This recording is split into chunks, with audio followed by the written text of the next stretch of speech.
வணக்கம். நம்ம இன்னைக்கு என்ன பார்க்க போறோம்னு பார்த்தீங்கன்னா, மொளசா சர்பத்த பத்தி பார்க்க போறோம். இது நம்ம வீட்லயே ரெடி பண்ணலாம். இதுக்கு என்னென்ன பொருள் தேவைன்னு பார்த்தீங்கன்னா, 1 டம்ளர் பச்சரிசி, பாதாம் பிசினு, சர்க்கரை, தேங்காய், கூலிங் வாட்டரு. ஃபஸ்ட்டு அரிசியை நல்லா வாஷ் பண்ணிவிட்டு ஒரு 2 மணி நேரம் ஊற வச்சுருங்க. அதே மாதிரி பாதாம் பிசினையும் ஊற வச்சுருங்க.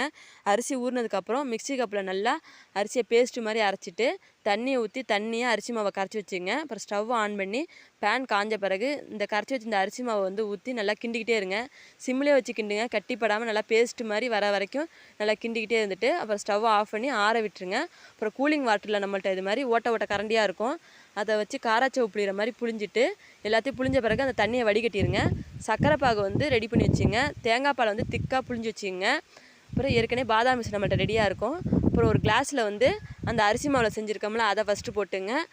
அப்புறம் பாதாம் பிசினு, சர்க்கரை பாகு, தேங்காய் பாலை ஊற்றி ட்ரை பண்ணி பாருங்கள். ரொம்ப டேஸ்ட்டாக இருக்கும். பிடிச்சிருந்தா லைக் பண்ணுங்கள், சப்ஸ்கிரைப் பண்ணுங்கள். தேங்க்யூ.